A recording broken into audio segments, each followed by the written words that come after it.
Hello guys, today I am going to show you how to find your Gmail account. Scroll down, see there is an option Gmail password. At first, go to your phone setting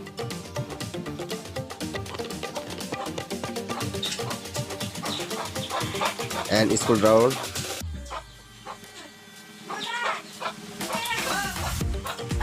Google. Click to Gmail address. Click to Google account and scroll down.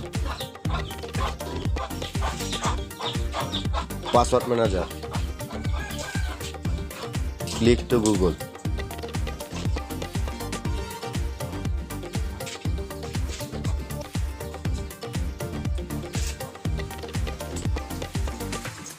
Now you can find your Gmail password. Click. If you found this video helpful, please subscribe to my channel.